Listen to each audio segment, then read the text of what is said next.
Magandang araw na naman po sa inyong lahat mga kapatid at welcome na naman sa aking munting channel. Ngayon po ay Semana Santa na po. Sa ganitong mga araw, marami po tayong makukuhang bertud ng kalikasan.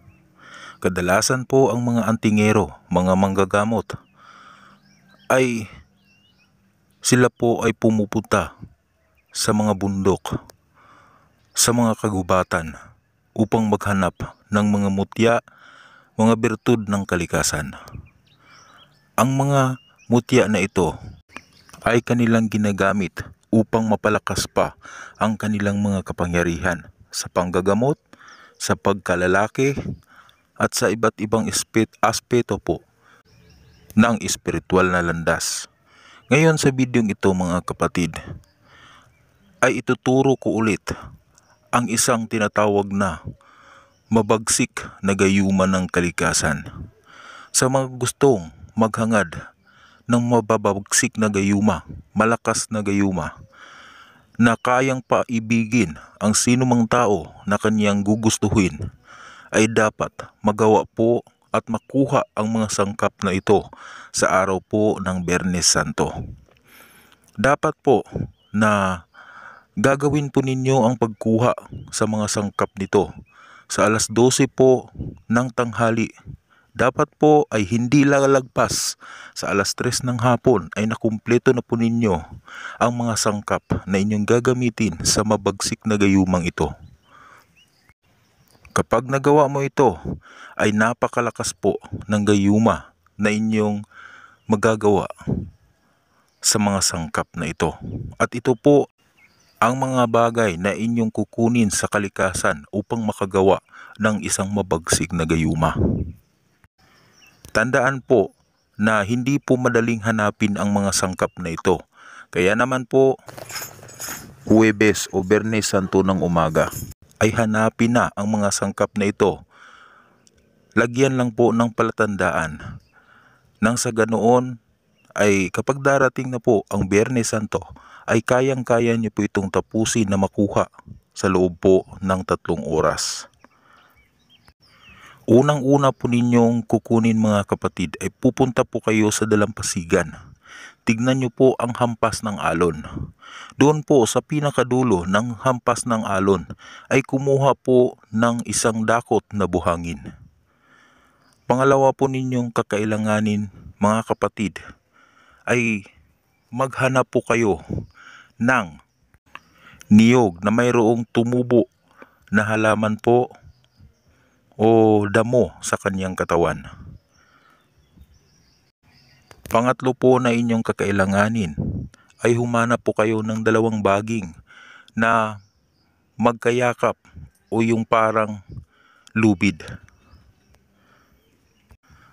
At ang panghuli po na inyong kakailanganin ay 3 ugat ng makahiya. Kahit natitiklo po ang makahiya, kapag kayo ay kukuha ng ugat nito ay maaari po.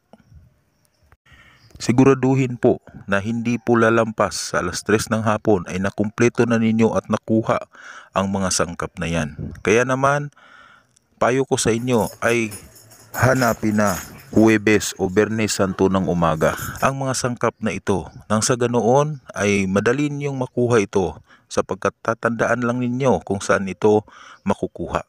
At kayang-kaya po ninyo itong kukuhanin sa loob po ng 3 oras. At kapag nakuha na po ninyo ang mga sangkap na ito, humanap po kayo ng maliit na bote at pagsama-samahin po ninyo ang mga sangkap na ito sa loob. Tandaan po na yung baging na magkayakap ay balat lang po ang inyong kailanganing kuhanin doon. Doon po sa 2 baging, kukuha po kayo ng balat. Maliit lamang po ang inyong kakailanganin. Pagsamasamahin po sa loob lahat po ng mga sangkap. Pagkatapos, kapag mayroon po kayong olive oil, ay lagyan po ito. Punuin po ang inyong maliit na bote. Mas mabuti po kung mayroon kayong langis na gawa po sa isang mata at isang bibig, mas mabisa po. Pagkatapos takpan po ito, magdadasal po kayo ng 7 Ama Namin, 7 Aba Ginoong Maria, 7 Sumasampalataya, at 7 Luwalhati. Dapat po, kapag nagdarasal po kayo, ay hawak po ninyo ang bote na ito at hipan po. Pagkatapos ng mga dasal ay hipan po ang bunganga ng bote at takpan po ito. Gawin po ang pagdarasal sa loob po ng 7 araw. Doon po sa araw na kinuha ninyo ang mga sangkap, araw ng Biyernes Santo, ay sisimulan na po ninyo itong dasalan ng mga dasal. At kapag natapos po ninyo ang 7 araw, ay maaari na po ninyo itong gamitin. Maaari po na ipapatak po ninyo ito sa pagkain ng taong nais ninyong gayumahin. O di kaya ay maglagay po ng kunti sa inyong kamay at ipahid sa tao. At maaari din po na ilalagay po ninyo ito sa inumin. Ipapatak po ninyo.